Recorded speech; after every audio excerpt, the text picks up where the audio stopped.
there's trouble, GIJoe is there. GIJoe, American hero. GIJoe is there.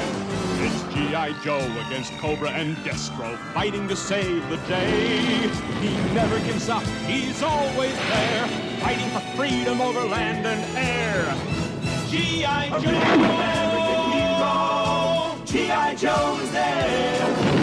GIJoe is the code name for America's daring, highly trained Special Mission Force. Its purpose, to defend human freedom against Cobra, a ruthless terrorist organization determined to rule the world. He never gives up, he'll stay till the fight's won. GIJoe will dare. GIJoe, American hero. GIJoe.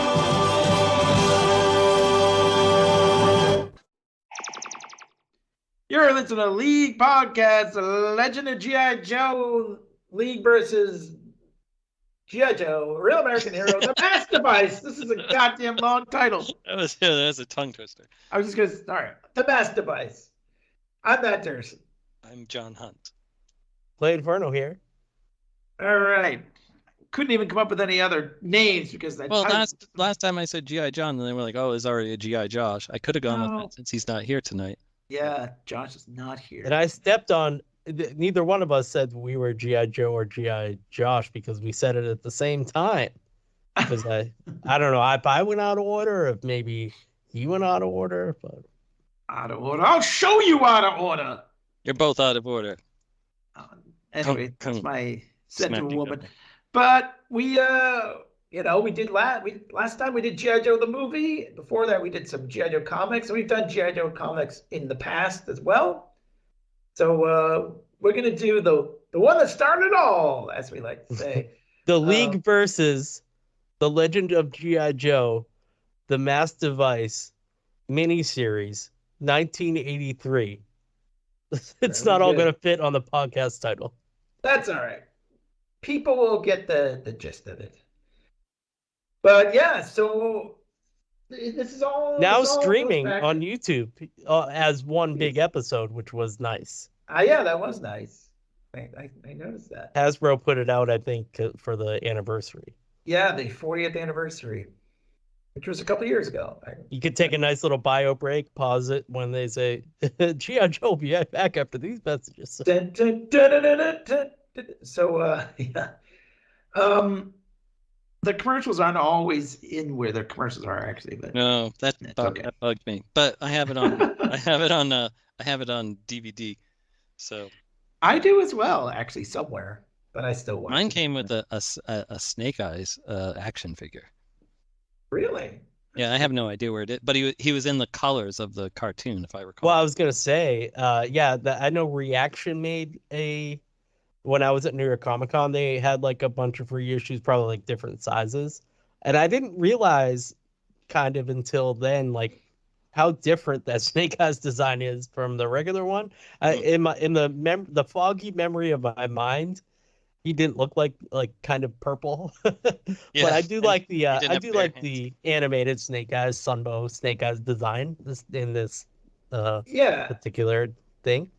Well, let's get into it. So, because that's a good segue. The idea of this was that they made those 30-second commercials for the comic books, the Marvel comics. And because it was all kinds of regulations for like, what was it? You couldn't advertise certain toy like or something? to toys to children or something like that. But you could advertise comic books about toys. Yeah, it's kind of weird. Like, it's kind of a marketing hack. They kind of started the revolution there with that stuff.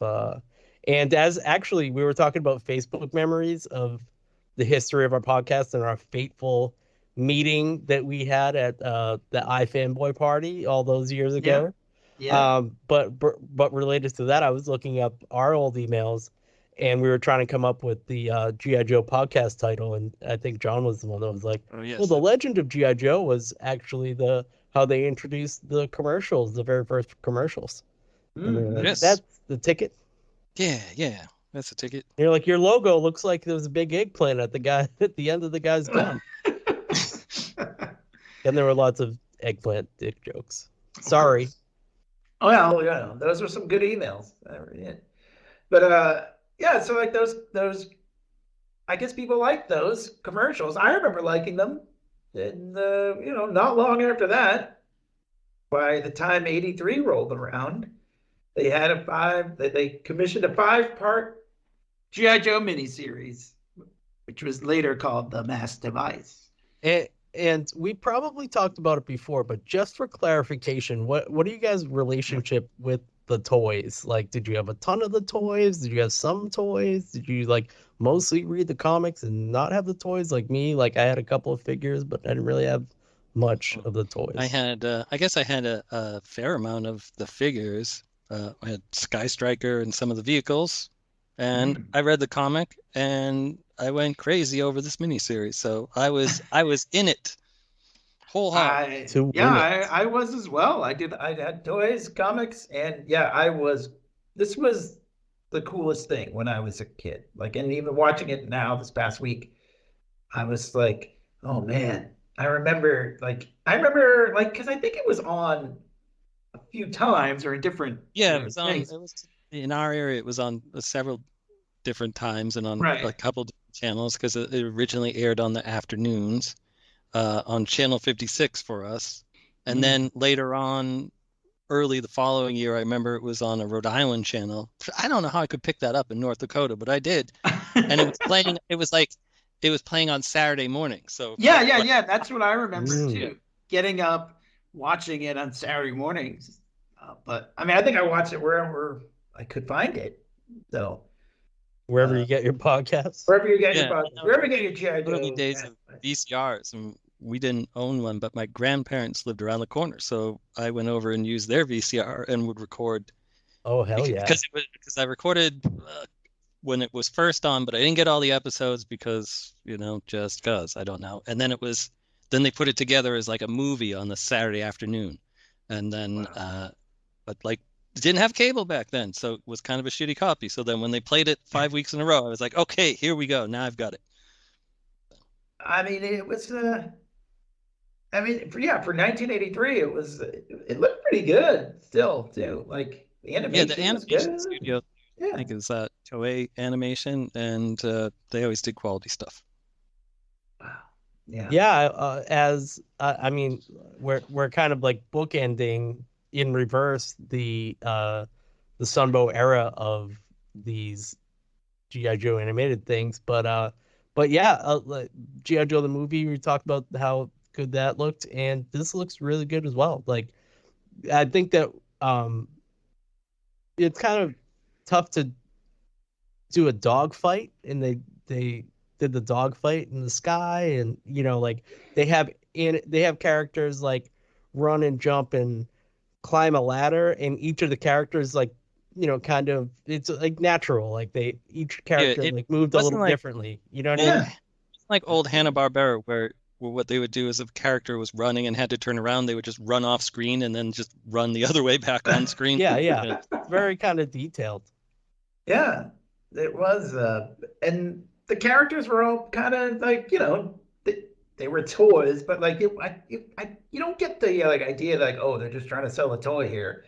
You know what I mean? Like they were, they had real personalities, and like even some of the, I mean, they make a point to say Sky Strikers and whatever, but like, well, that's always part those, right? They always make sure to say all the names of the characters and the things, the vehicles and stuff like that. Right. They'll be like, Duke, come on over here. What is it, Scarlet? Well, Shipwreck was saying this thing, and that true Shipwreck? Yeah, it is, Duke. So. I mean, I get it, but I don't know. It's not so in your face as it was, I think, in the later. I actually notice it, so. So there you go. We should have asked Flint Dilly more about this, or Buzz as well, actually. Buzz Dixon. Go back and listen to our Buzz Dixon. Got to get it in there. Yeah. But yeah, he wasn't. Was he? Ron Friedman. Ron Friedman was the writer of this one. Yeah. And I have a little. The first couple of miniseries was him. Mm-hmm. Yeah, I have a little knowledge drop if you'd like on the Ron. I'm sorry, is it Rod or Ron? Ron. Sorry. That's okay. So Ron Friedman, on the DVD that you have, but it's also on YouTube. There's a short little interview with him, and there was a great interview for GIJoe the movie that I recommended on there too. But he's came up with the whole idea to, and the dialogue to, like, GIJoe against, GIJoe is America's Special Mission Force. Is like, he wanted to introduce it because he had done a lot of sort of research with kids and the toys, and with like real psychologists, like how to get kids, no matter how old they were, like to engage with the toys. And he like always wanted to introduce, like, this is what it is. Like, he wanted an intro for every episode. And so that he wrote that part. Oh, it is become like sort of iconic, right? Like in the music and like G.I. Joe is a code name for America. Like, if you were a kid in the 80s, you probably knew that by heart. So, like, the other thing that he did too, I was watching an interview with him too, where he talked about the way to introduce characters was by putting them into groups, because otherwise it was just sort of like a roll call of them just walking out. And this way, he was also the one that suggested doing it as a miniseries rather than just a special, because he's like, there's no way you can do that. There's just too many characters to throw in there. If we do it as a miniseries, then you can put them in groups and they're on different tasks, and that way you have them interacting with each other and you get a sense of their personalities. Oh, look at that. And 2024, Clay, that's embracing Cobra Law is also just, I'm going to put it out to the league that we put up a GIJoe Hall of Fame with Buzz Dixon, Flint Dille, Larry Hama, of course, and Ron Freeman, because they shaped our childhoods, really.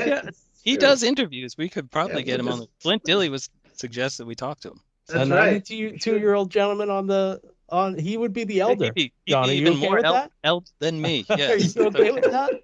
Okay. Well, I do want to say too, and it's like when you think about what he was saying about like miniseries and everything, like when I was thinking about just the first episode, there's a lot that happens here. Like, you think about a 30-minute cartoon that you watch as a kid. 22 minutes. Really. Right. Okay. 22 minutes that, like, it's usually like something like, okay, like Transformers, for example, like Megatron wants this energy source. The Autobots go and they try to stop him. And then there's like a middle, like, they have to go back again and stop him the second time. And that's the end. Like, what I mean? Like, this first episode, and then all, subsequently, I guess all the others, but I specifically noticed in the first one, I'm like, holy shit, there's a lot of back and forth and things happening here. Like, this is a lot for a little romance, a little, you got like something I always loved, like some Snake Eyes origin stuff, like great shit. Major Blood does like 5 things. He's all over the place. Yeah. so I don't know, do you want to...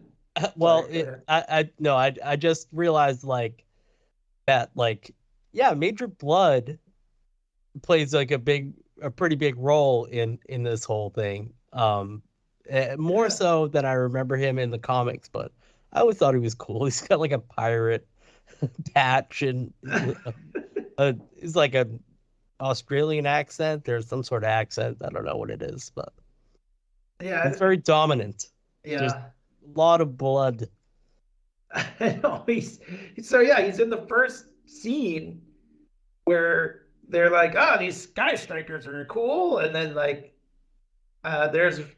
we should probably point out Josh's favorite line, even though he's not here. A sky striker flies in really low, and dude gets all mad, and he says, I'm gonna kick the mustard out of that crazy hot dog. Yeah. So gotta get in there.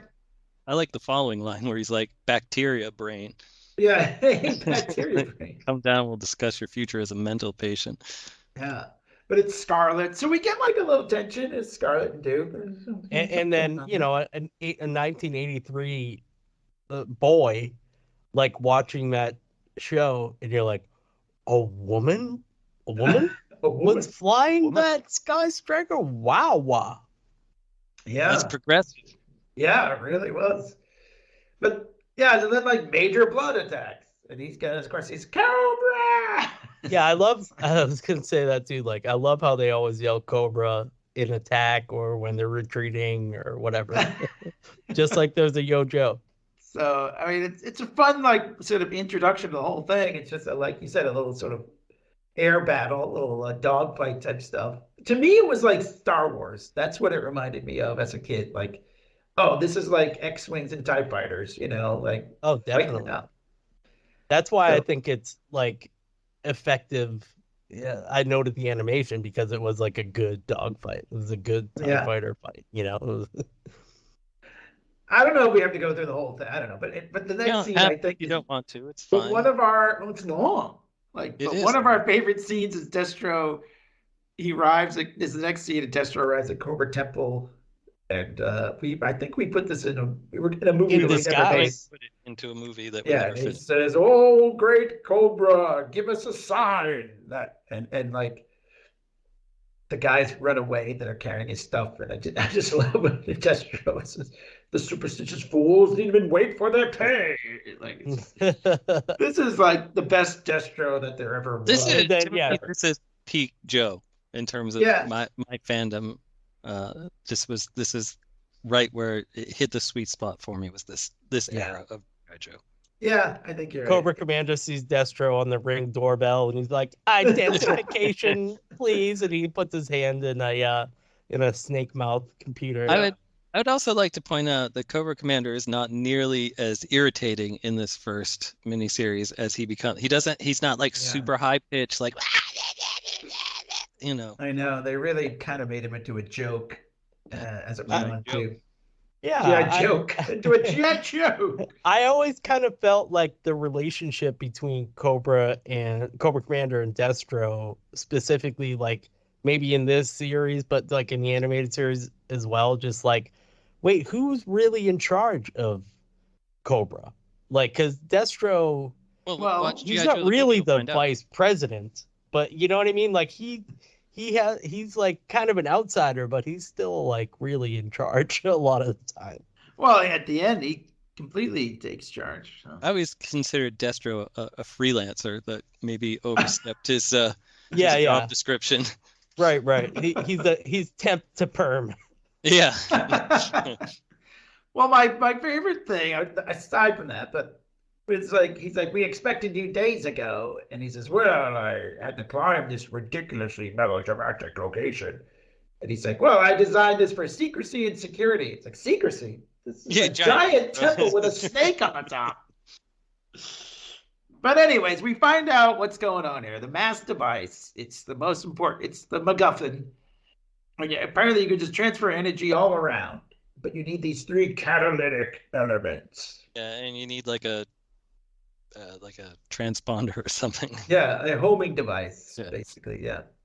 So you need a 30-pin iPod connector, but everybody else has a lightning. Yeah, right. So so GIJoe, meanwhile, they have this cool satellite thing. It's called the Relay Star that they think someone's gonna steal it, and so they have GIJoe break in. Which I don't know. I always thought it's like kind of a weird thing. Even as a little kid, I guess as a little kid I thought it was cool, but as an adult, I'm like, yeah, that does seem kind of wasteful to have people break in and blow up stuff. Yeah, maybe the blowing up part. It's like, let's test the security, and then like how they explain, well, just because Joe's could get in here means that no one else could get in here. Yeah, they're like, wow, 3 of you can get in, but you couldn't steal a satellite. It also has one of our favorite lines too, right? The scene where Stalker says, "You were saying." We always used to say that was one. John and I used to say that a lot. Yeah, and there was a woman there who, we later find out is the Baroness. So it's kind of the first instance of like the Baroness sneaking into a place, then taking off a mask and being like, ah! Yeah, exactly. Where she goes from like 300 pounds down to 105 pounds. Just by ripping the mask. Yeah. General Flag's when Flag's talking to Duke, he's like, He's like, I'm supposed to, shoot from the Major Pentagon. Juanita Hooper from accounting. I'm supposed to keep her happy. and she's like kind of fat, and General Flag is a little fat too. And Duke is like fat chance. Whoa, here's fat shaming. Fat chance, fat man.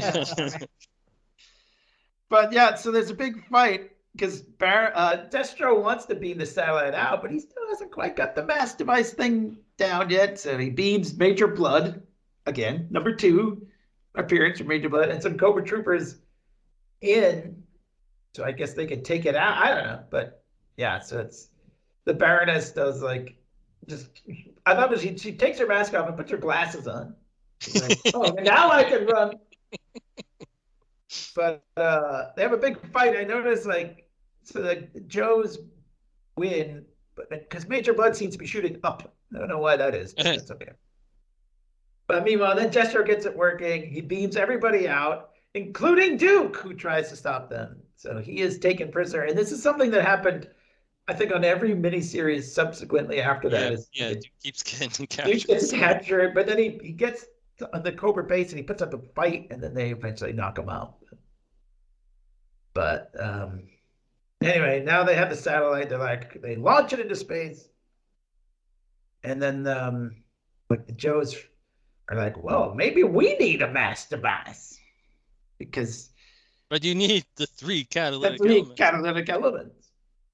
And meanwhile, Cobra, to show their power, they take the Eiffel Tower and just move it to I don't know where. Maybe they just leave it in a halfway mode. They don't make it reassemble yet. Yeah, I don't know. Or maybe it's just behind Cobra, the castle. Yeah, it must be over there somewhere in their secret location. And I guess maybe there's a reference to that in Rise of Cobra when they have the nanites eat the Eiffel Tower. Oh, is that what happened? You guys remember that? I do not. Oh, that's interesting. Yeah. The less said, the better. little Easter egg, though, I guess. Meanwhile, there's another cool thing that I always thought was great about this miniseries is now that they have Duke, they're going to put him in the arena of sport. Yeah, we never got around to finishing it, but I was going to do a takeoff on this in the Secret Monkey, the arena of sport. Yeah, so there's all these slaves in Cobra. Yeah, take Duke to the slave pens. Yeah, they're all wearing these headbands, and he's like, it seems like the readout on some sort of mind control device. It's like, oh, yeah, Duke's pretty smart. I guess it could just be fashionable. Well, anyways, so GIJoe's like, okay, we need a MASSDevice. Let's find the guy who created this thing. They find this guy. It's in New England, which I always thought was nice as a kid. I'm like, New England, that's where we live. But they go and they think they see Dr. Vandermeer, but it's Major Blood again. He takes off his mask. Why is he doing that? Why didn't they just? I don't know. Why don't they just take him and go? Don't dress up as him too. They didn't have the Zartan at the time, I guess. I know. Yeah, right away. Why don't you let him, maybe you could lure him into his house and blow it up or something, but it doesn't matter. It's a big fight. Joe wins. I like that Snake Eyes throws Major Blood right into the... I was going to say something about that, yeah. Right into the pig pen. Big victory for Snake Eyes early on in the movie. Yeah, no wonder why Major Blood retreated. He's like, I need to bathe! Retreat! But anyway, yeah, so Dr. Vandermeer says he'll help GIJoe, but it would be useless without the necessary elements. But the big ending of the episode is Duke is in the arena of sport. He's got a headband on. He looks good. It's fashionable. And this big guy comes out who roars like the Hulk. Yeah, I love that. Yeah, he's very Hulk. He's twice the size of everybody else. He smashes down giant columns. I know. And meanwhile, Destro and Cobra Commander are up there with these Atari kind of looking controls. Yeah, they got joysticks. They're like, I'm controlling this. It was the style at the time. It was. It's true. I loved it. I kind of felt like if I could get these controllers to work right, maybe I could control people. It didn't work out. But... Well, that's because you need to put a headband around them. That's right. They didn't have the headbands. But next time. Yeah, and Destro, Cobra Commander have 100 gold coins. Yeah, wager. Yeah. Wager. But that's all of that is one episode. All that, and I kind of raced through it. It's like a lot of stuff. Like, it's crazy. Yeah, they like haven't even started half hour or something. They haven't even started to go looking for the elements yet, too. So I know, which is the next 3 episodes basically. But they do it because they do it one at a time, which I think is kind of funny. Yeah, why don't you go for all 3? It was weird, but they changed that in the following. Right. They intercut them some more. But this one, I think I like this episode a lot because it's like all Snake Eyes, or a lot of Snake Eyes in the second one. So he was my favorite.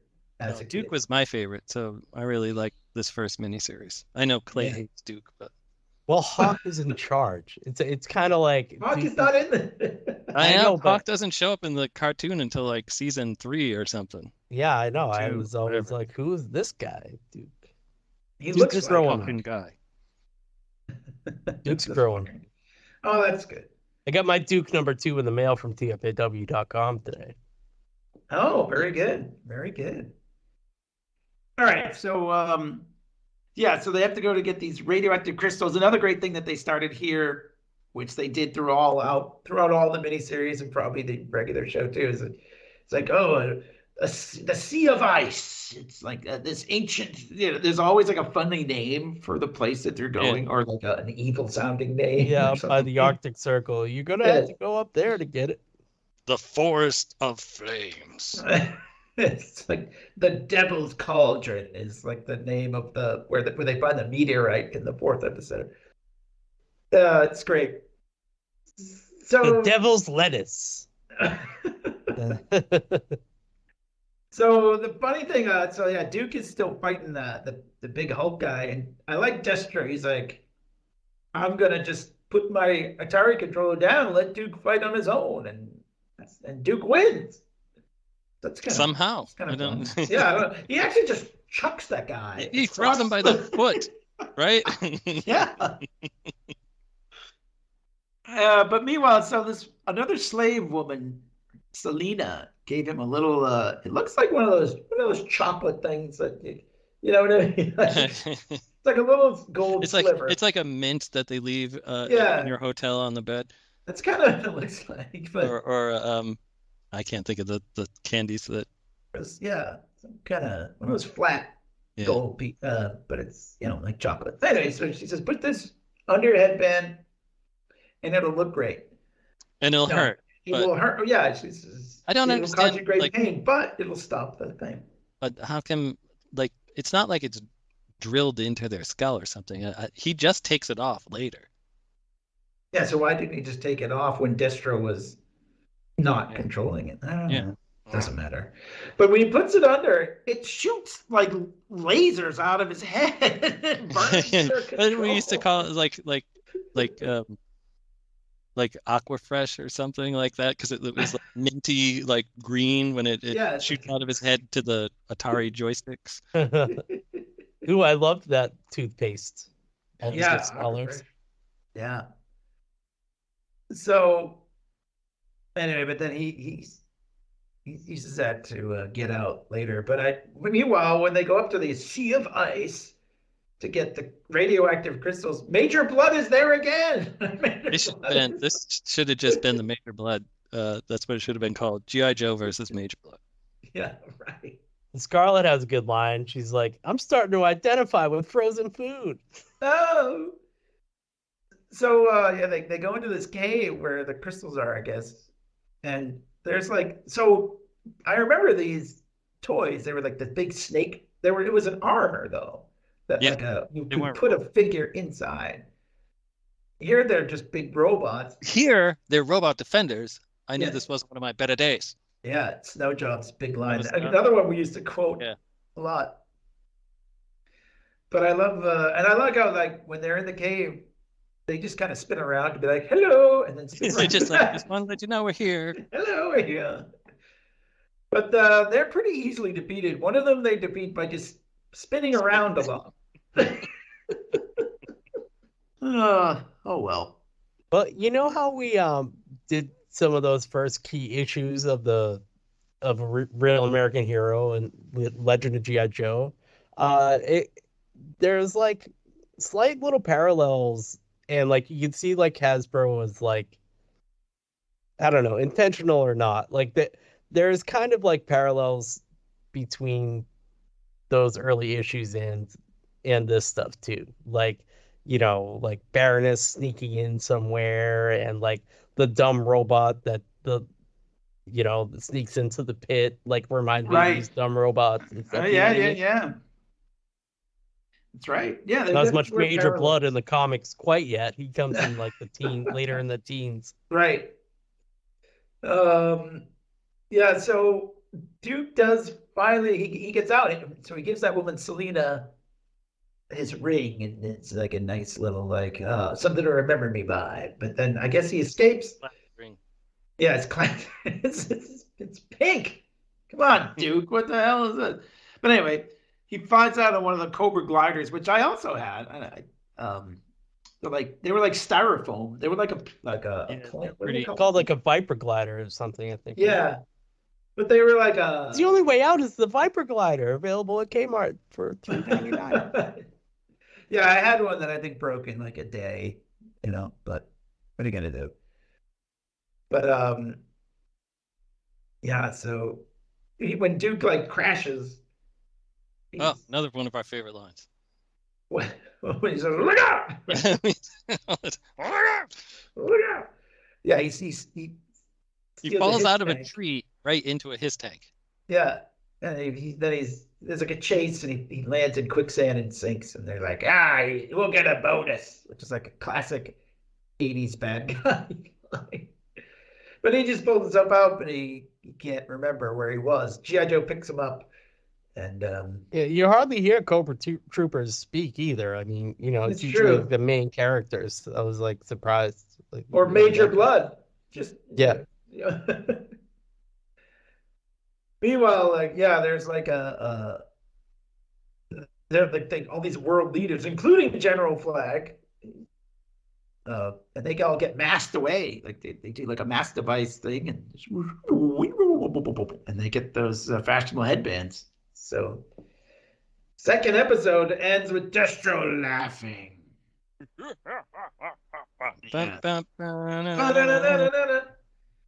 Put that in Dursin the Firestarter too. But I love it. Like there was like a thing. It's like Cobra Commander is like he wants the world to surrender here, and they're just not buying it. And Destro's like, well, you can't keep threatening stuff. You gotta, And he's also like, you're using all the crystals, dude. Chill. Yeah. It's not a toy for your amusement. Yeah. Yeah. Then he calls him an egotistical peacock, which I think is a great line.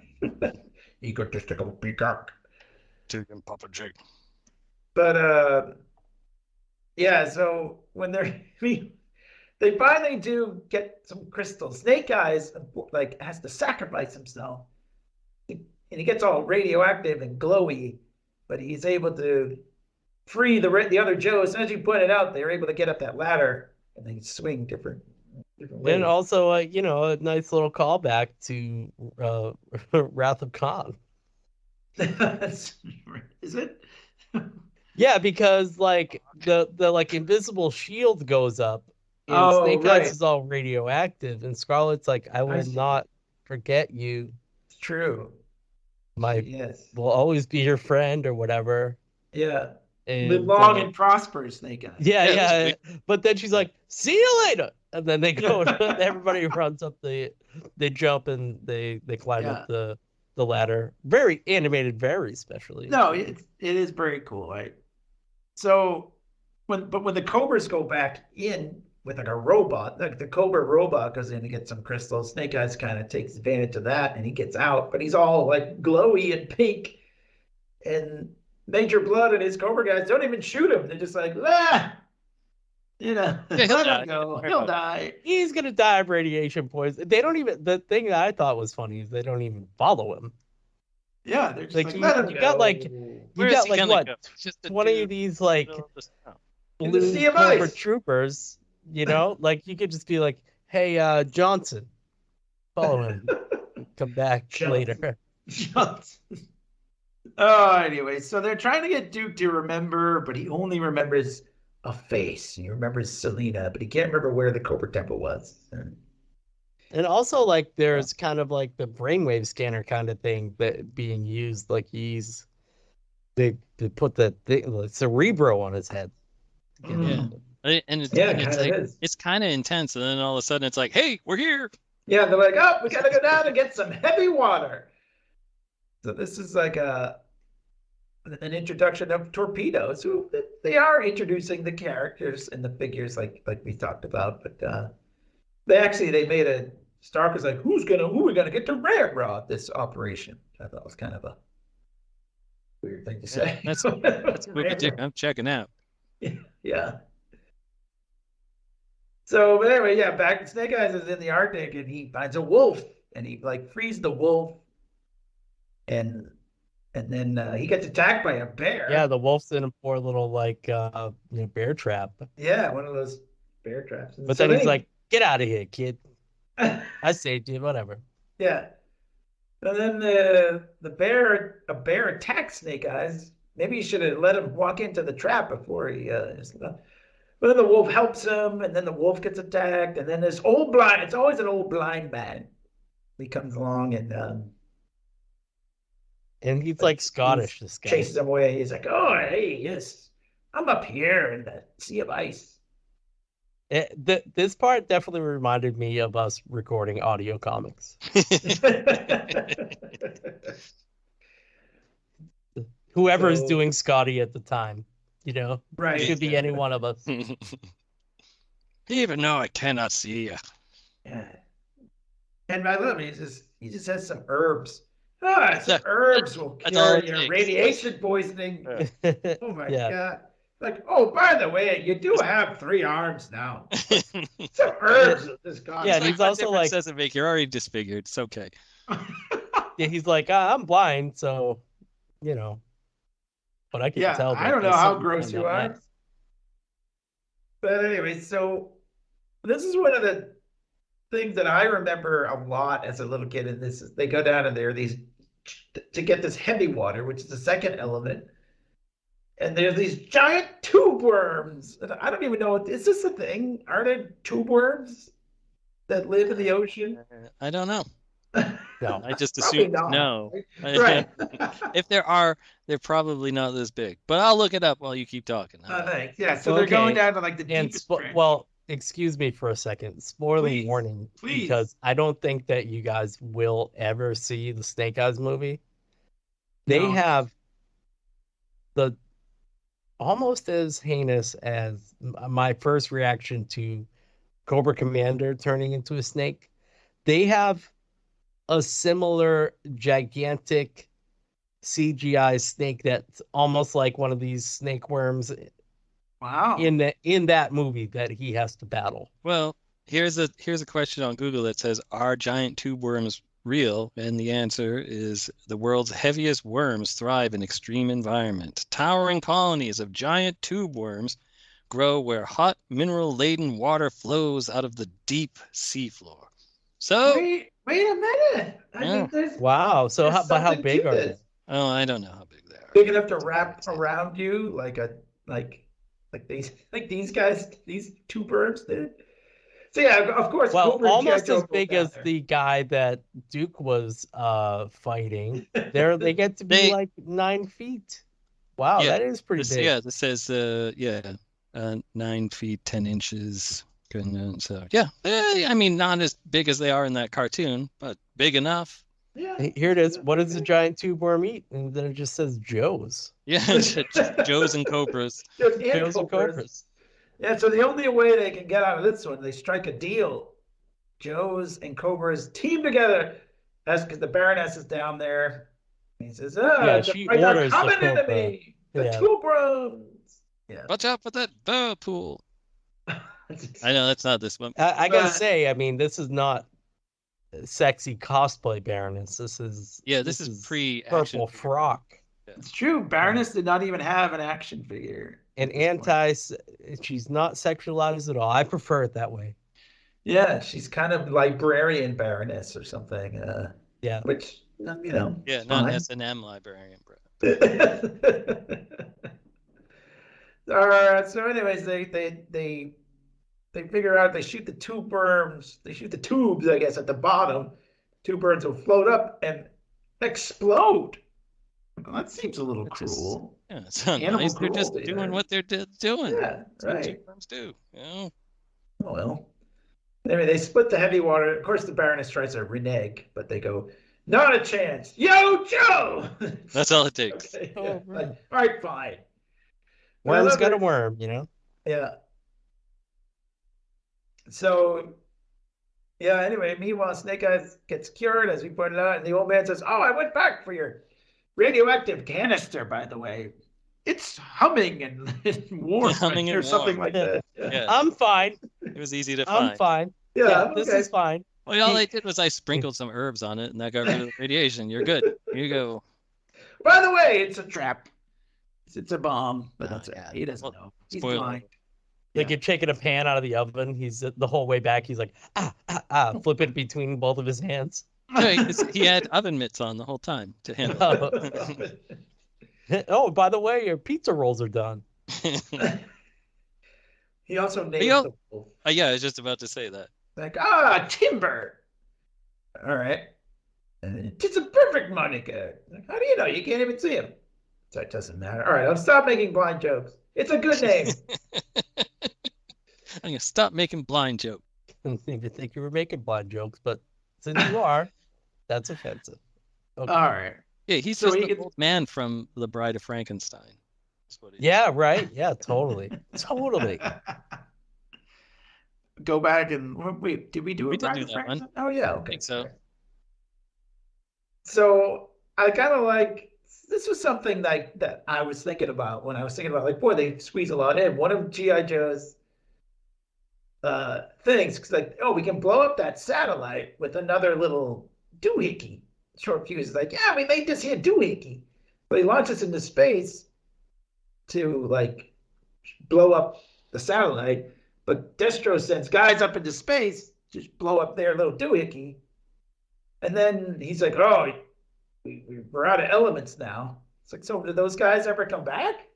Well, fine. The little bit of research I did there's not much on the IMDb page, but it is implied that those people that he didn't want to use the rest of the crystals, that those guys are dead. Good thing he didn't send Major Blood up there. Meanwhile, so yeah, the finale, because they always have to end on a cliffhanger, obviously. So Snake Eyes comes back. Cobra goes like, hey, look who I found. This is blonde CoverGirl. We should point out that CoverGirl is like the only one who didn't really look like her. Her figure had brown hair, but yeah, whatever. But this is where I was starting. Yeah, like the canister suddenly is like a bomb. It has gas coming out. And they're like, oh no! And they all pass out from the gas. But Timber and CoverGirl save them. Boy. Yeah. He saves everyone. Who's a good boy? He kind of does. Timber pulls like a lassie, and he dumps over like some water onto a rag so that CoverGirl can cover her face, and she's like, "Good boy, lassie. That's the perfect solution, and then I can get these guys out of here." Yeah, so she puts the canister on the back of a Jeep, drives the Jeep outside. Oh, this is a great move she does, too. She just kind of like turns quickly. Yeah, and it just flies off into the sky and blows up. Oh. It's very similar to the move that Bond does in Skyfall, where he drives into the thing and flips himself off the motorbike onto the train. Oh, yeah. That's probably where they got the idea. It's probably where I remember an episode of GIJoe from 100 years ago. Yeah, so like this is the third element now that both Cobra and GIJoe have too. So they must go to the Devil's Cauldron, which is a volcano in South America, which has a meteorite in it, which is is this how did Destro get all this shit? But, the other thing is Destro got all this shit. He should have taken it. That whole taken the whole thing, right? Why didn't he just get a little bit? Meanwhile, this part always cracked me up. There's like, it's an ultra secret message, and it's like literally Stalker jumbled. Like, couldn't figure that out. Ultra secret. It's just like, what is that? But Stalker is like surrendering, and I don't know which Joe it was, but he says, "You're out of your good." I think that's a Breaker or Short Fuse. I'm not sure. Apparently, they know that Cobra is listening in. So it's all a farce. He's not really surrendering. They're actual toys. And because Gung Ho grabs the tank from the background. Yeah, a show about toys has toys in it. Yeah. You're sorry, Stalker. Like these are really well-made toys. Pretty accurate looking. I mean, the soldiers can actually march. That's how good those toys are. Yeah, my GI Joes couldn't do that. I like Destro. He doesn't trust it. He's still gonna go get that third element, that meteorite. Meanwhile, yeah, right. But Selena and the big guy are like, we gotta do something. Well, I do have to point of contention about this this dinner scene with Cobra Commander and Destro. They're sitting there, they're eating. They've got like bones and stuff, like, plates. But Cobra Commander, it's, spoiler warning for later in the series or the movie or whatever, but like, how is he eating with the Christmas robot? Well, having been to Comic-Con and seeing a Cobra Commander at a Starbucks, he just slides it right up under his face mask. Oh, okay. Yeah. He's got to get it all over his face, but I know, obviously, he's got like a big like a drumstick and everything. Like, how's he getting that up there? It's hard. And then he's like, "Slade, entertain me." Yeah, he gets out his Atari control so he can control the guy, the big guy. He gets out a giant robot for him to fight. But meanwhile, down at that volcano, I love that Joes are all there. They're all around. Yeah, they're all like yelling out. They're like, "Yeah, there it is. This is it." It's like. There's another great line here, right? It was like, a gung ho Joe's going low. Yeah. On the sky going high.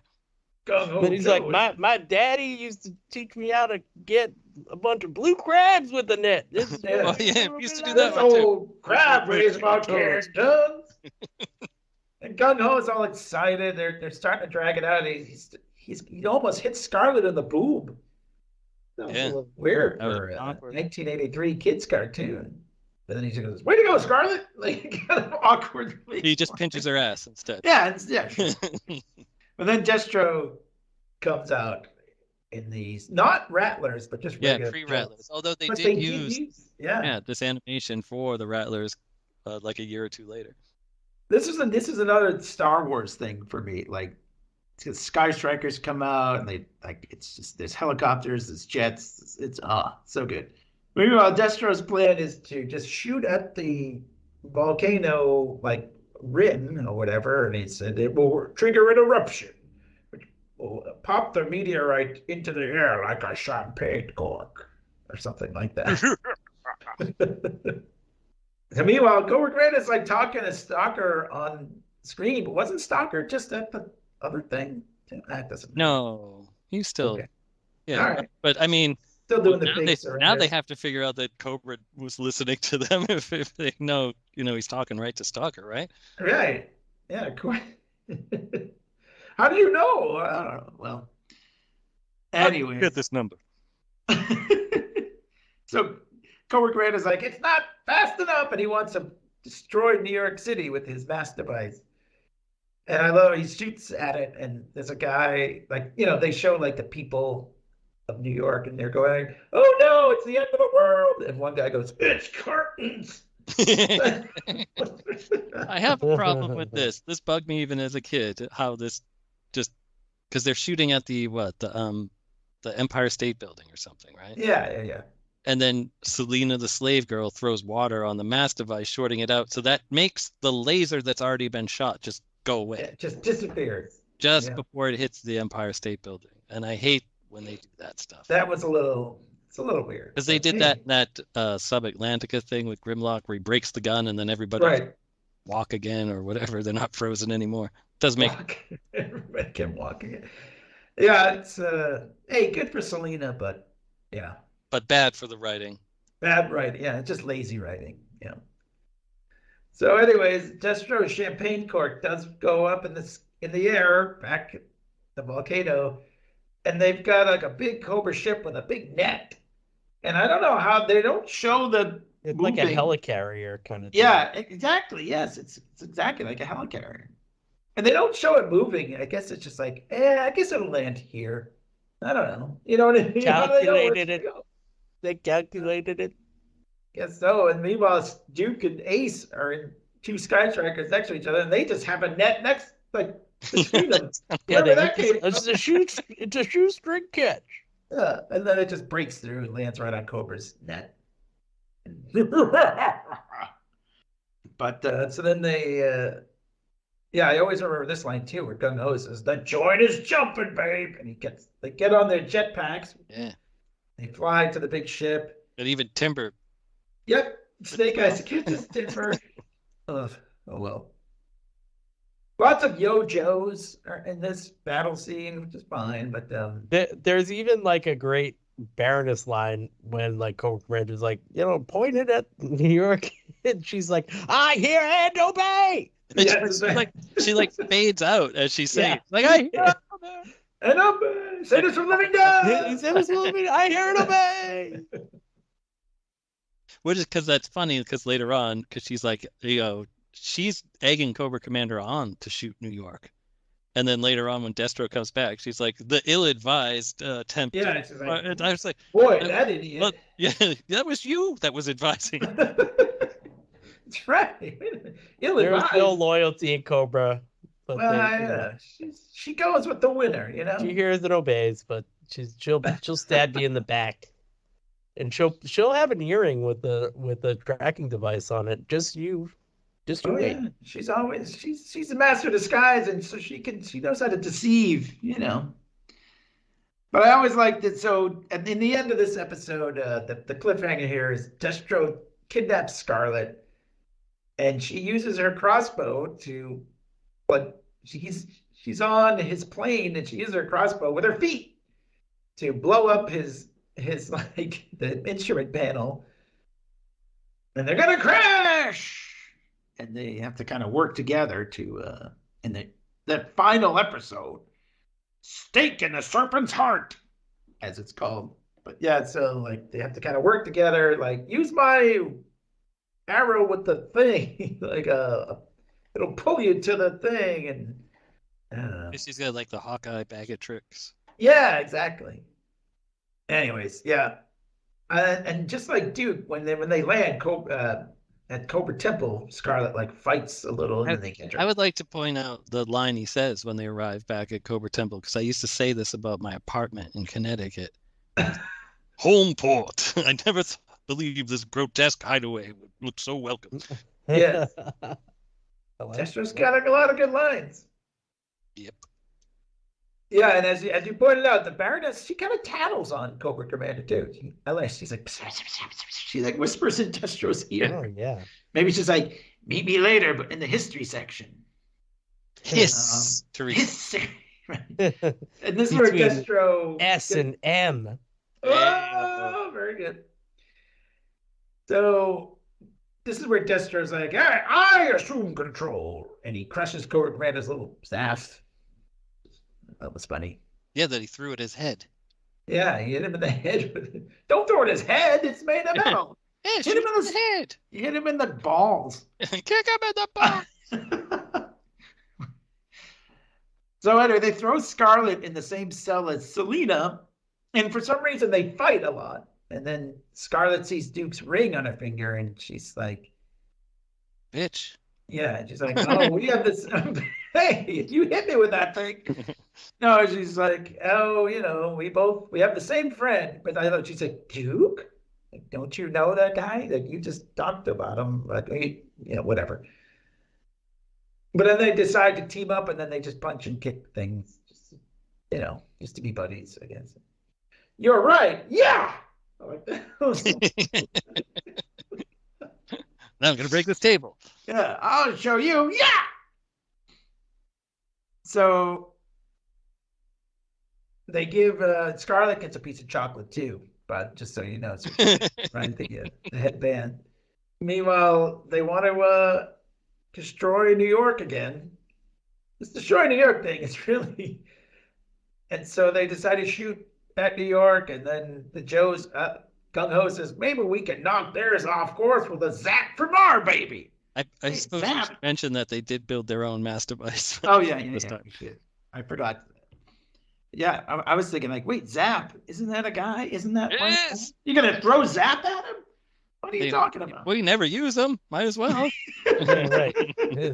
That's yes, I've been in this. Here number one. I mean, the guy doesn't get a lot of screen time. So, once they do that, they like it knocks off, and then Destro's all mad and whatever. But meanwhile, Selena and Scarlet are causing an uprising, which lasts like 2 seconds. Yeah, doesn't do much. Kind of weird.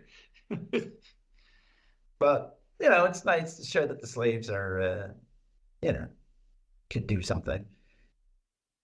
And women can fight. Yes. And break tables. Yeah. Yeah. Meanwhile, they put Duke into the same sort of, it looks like the thing that Luke was in Empire Strikes Back. Oh, don't worry. It's in no danger. Right. It's a sensory deprivation tank, apparently. And except if you open your eyes, you can see everything. Yeah, and we can see your memories. Yeah, and you're in tight fights. Right? No, they healed the Mandalorian too. They really relied on that a lot in current Star Wars stuff. They're like, just go in the back to tank, you'll be fine. Yeah. And if only that was a real thing. I know. And have all these problems. If I could just sit in the back of the tank for a little while. Yeah, the League would be like lining up.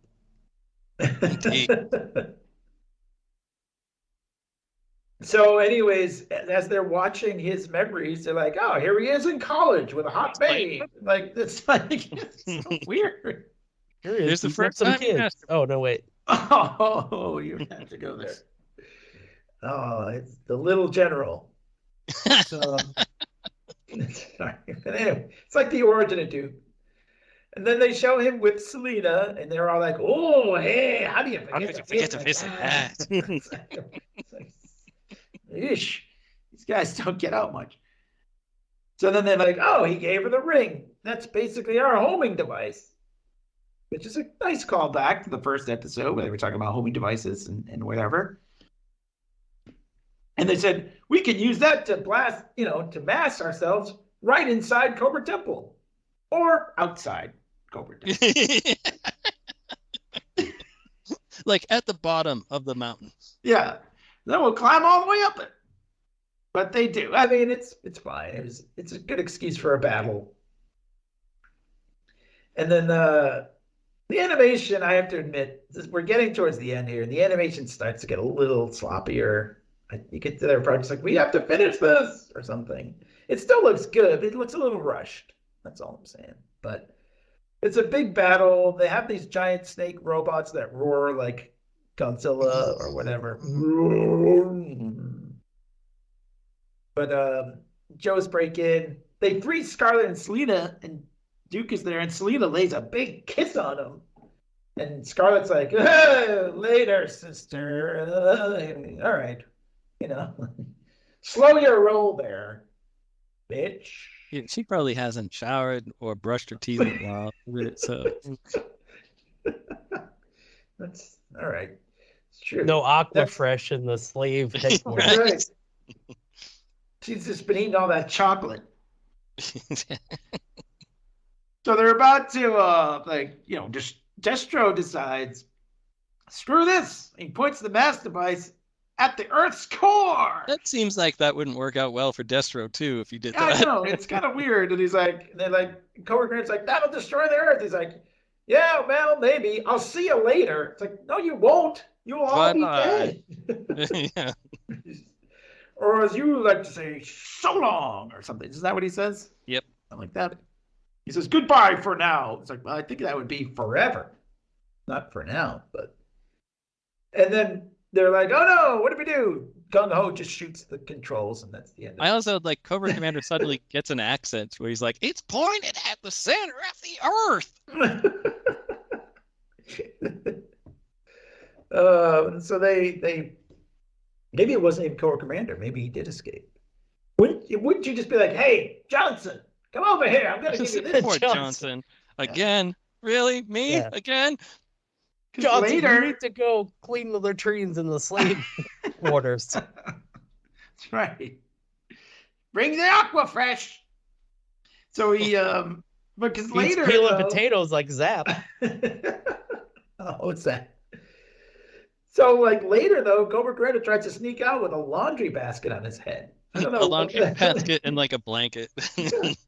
And then the dog, not the dog, Timber, the wolf, goes like, roar, roar, roar. It's like, you mean you needed a wolf to snip that one out? You couldn't figure out, like, hey, what's this guy doing? What's this weird guy with a blanket, a basket over his head, wearing stirrup pants? Where's he going? But anyways, so they get everything is all is well, except they decide they have to put the Eiffel Tower back. We have just enough juice left in these elements. And then Breaker, the goofball, sends don't it leave back. it to the guy that doesn't understand geography. He puts it back in London. And they're like well, where? Where did he do that? Like, yeah, did it crush some people or something? Good God. But they're like, all right, well, I think we have a solution. And they just put it on a boat and tow it. I'm curious as how they got it to the boat.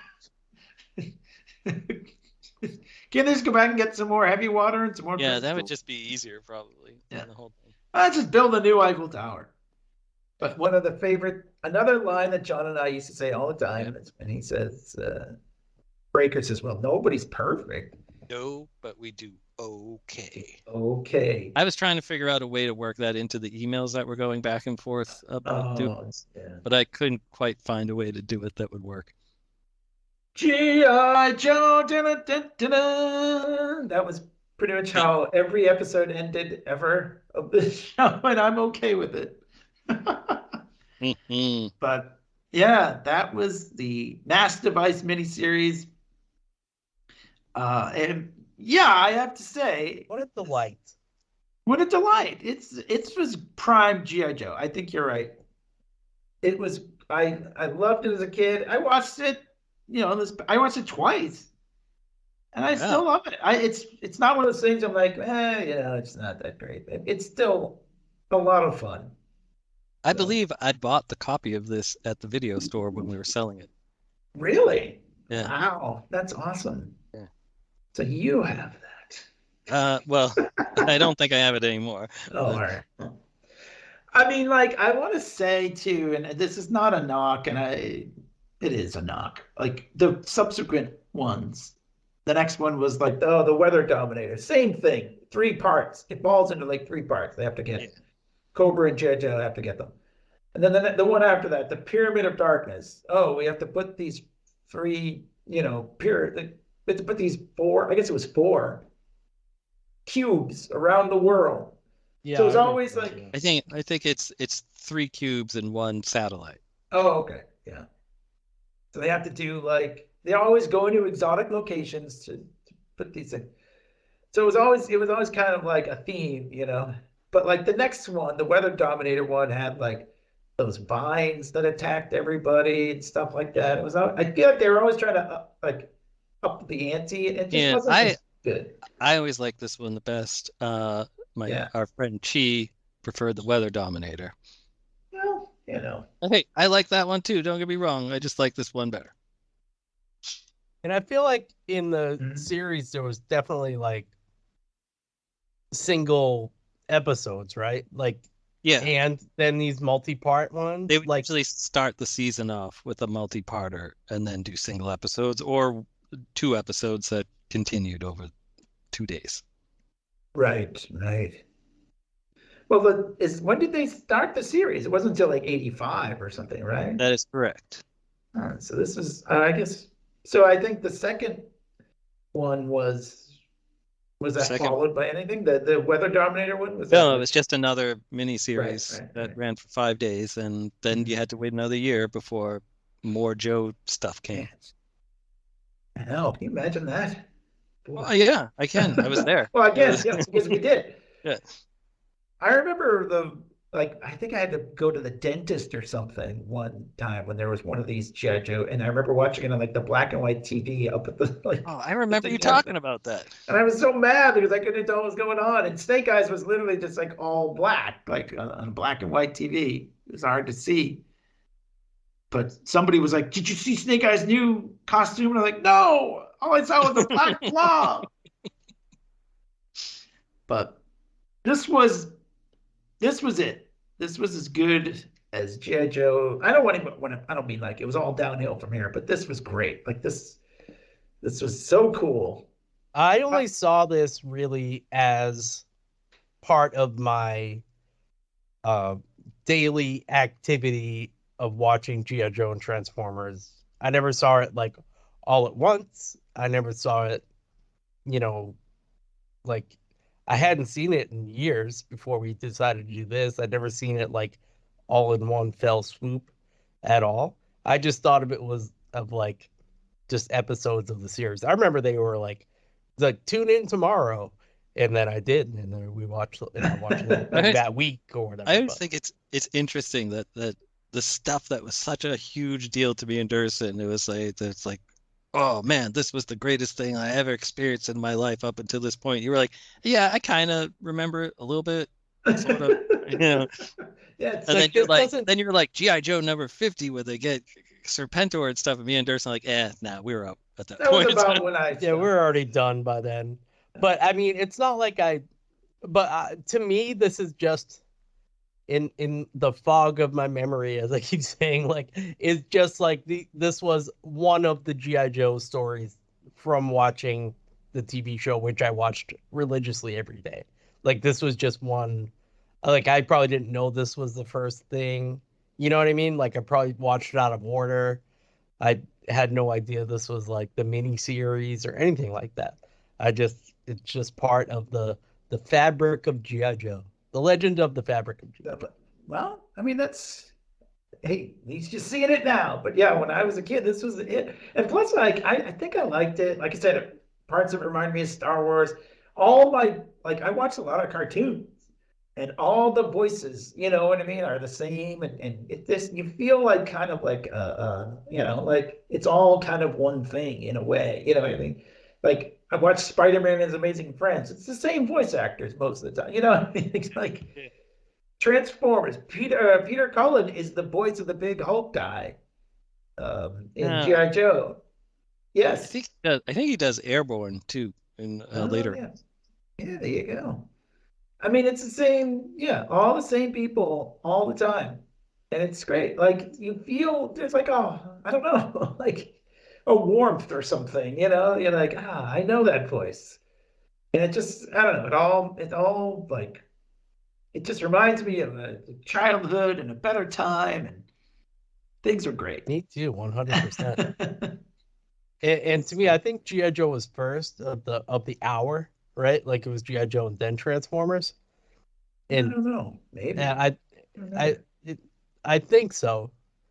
I think print the legend. I think that's how it was.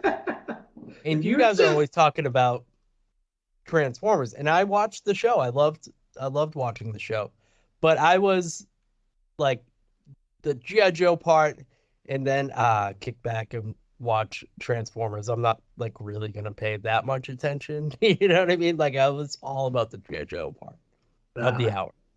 I understand. As much as I enjoyed watching the Transformers, it's not like I hated it. I loved it, but it wasn't the main meat. The main meat. I mean, I don't know. I liked them both, but I think I might have liked Transformers a little better. I like Transformers, but by the time we got to where it became a regular series, I was sort of like, I don't really like this anymore. Oh. Because the episodes just started they just felt like filler or dumb, like where like roadblocks aunt and uncle own a fast food restaurant that's actually a secret thing for Cobra. They shoot missiles off. I was just like, I'm not on board for this anymore.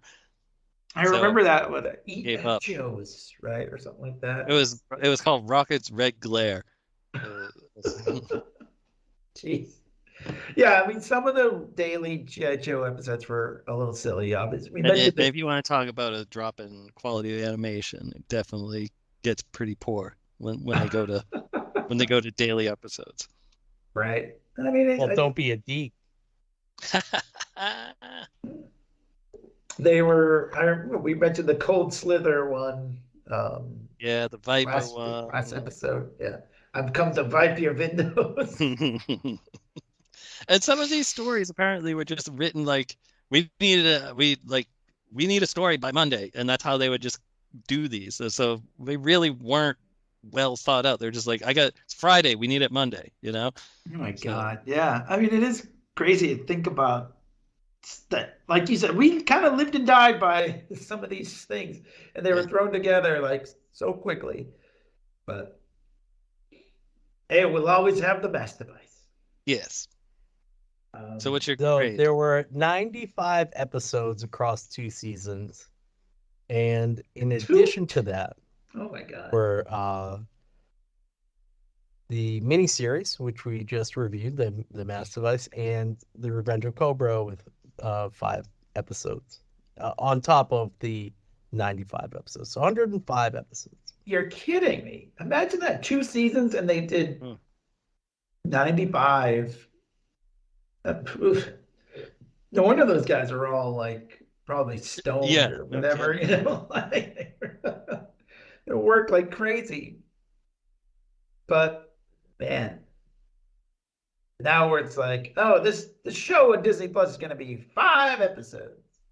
And you're like, oh, all right, that's cool, whatever. And it's still bad. Right. Yeah, right.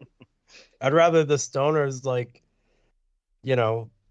come back, eating chocolate covered donuts and drinking grape soda and like coming up with a shitty GIJoe story than some 5 episode Marvel DC Disney Plus show. You know what I mean?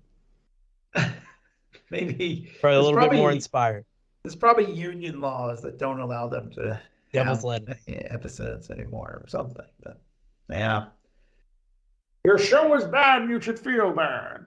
That's the thing I always remember from Futurama. I think he says your music is bad. I mean, put anything in there. All right, yes. I don't know. Grade? I mean, I'm just gonna say A. I'm gonna give it an A. A-okay.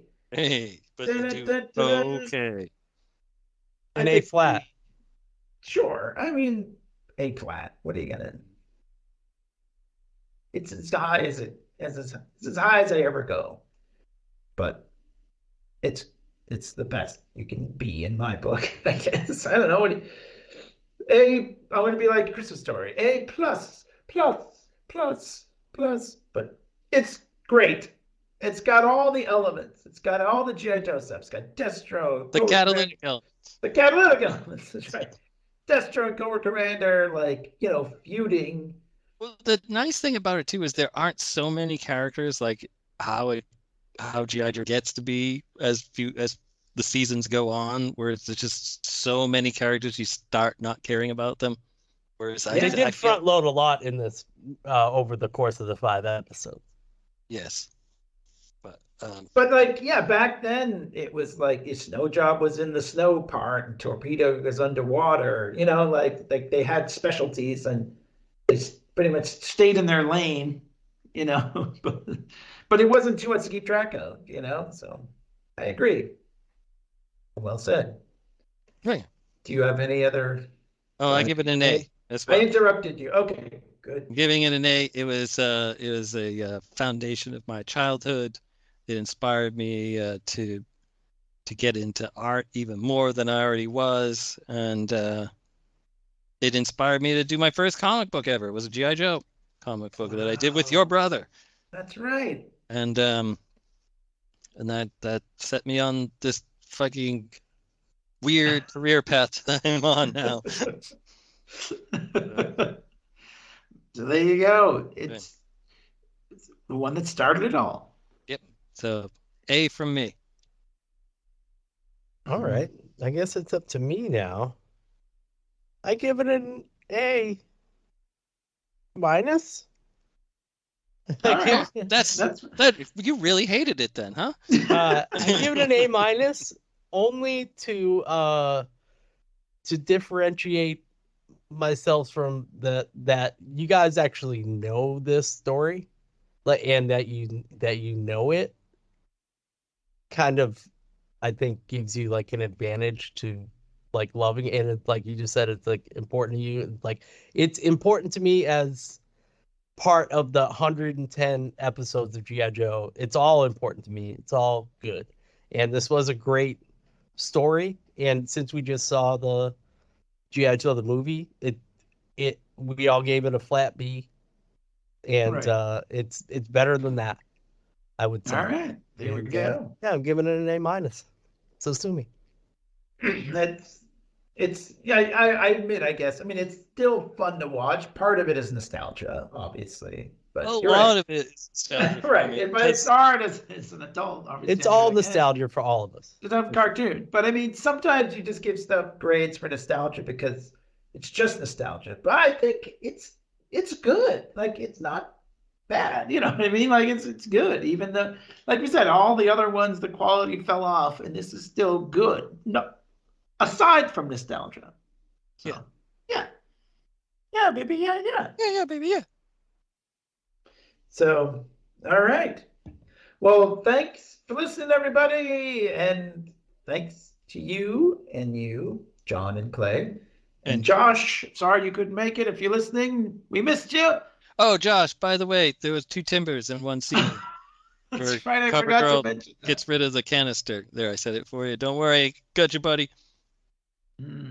I also think at one point, Cobra Girl is colored like Scarlet, and then it changes immediately. But that's surprise me.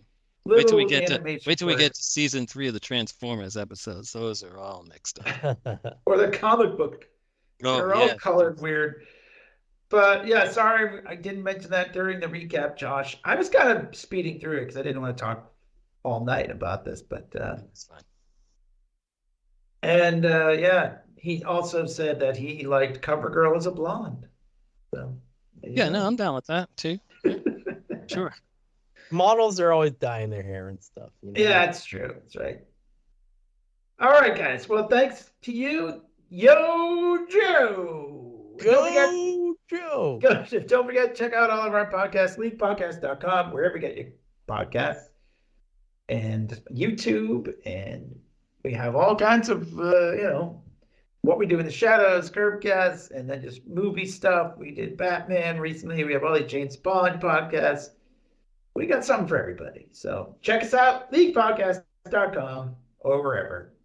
Oh, and that actually, you know what? If you search on Facebook, I'm building a little community around the GIJoe portion, but it's called actually The Legend of GIJoe and Transformers. So if you want to see the dumb memes I'm posting in there, just like we have a Vampire Council Facebook group, I started one for this one and invited some fun friends that I know like GIJoe into it. And it's a small group, but we could use some more members. We're like Cobra, we're always recruiting. We have a little house in Springfield where we put everybody, and yes. It's a nice little town. Yeah. All right. Well, that's very good. Check that out on Facebook. Check us out everywhere. See you guys later. Adios. Go Cobra. Joe. Retreat! That's a good way to end it. Retreat. I like Every episode should end with that. Yeah. Retreat! What kind of cold retreat? Hey, why didn't you just yell, look out? Didn't you read my green sheet? Man of action. I was rather good, wasn't I? The MASSDevice is not a toy for your amusement.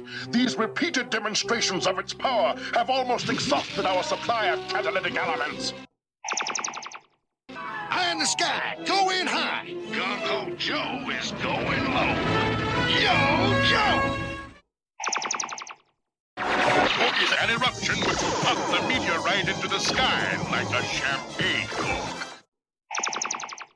Simple dressing of leaves and herbs draws out the contamination. And you're none the worse for it. Your uniform and mask are on the wall behind you. I cannot see, so I do not know why you cover your face, lad. But whatever terrible disfigurement is there, I can see into your heart, and that is sound and true. You can't deny it, lad. Your loyal wolf friend here, he needs a name. How about Timber? Yes, 'tis a perfect moniker. You'll not be going without this, I think. I went back for it. 'Twas easy to find. It's humming and warm like it is. We don't have time to spare, boy. So keep your paws crossed. Here we go! Look out!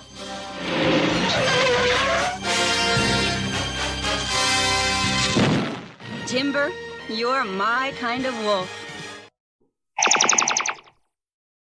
It looks like the Hotel Dracula. You incompetent steelhead! Your bungling has cost me dearly! Premature panic is the sign of an immature mind. I have mastered the device. Coordinates locked, temperature perfect. There! It should reach Paris in a few days. Well, nobody's perfect. No, but we do okay. GIJoe!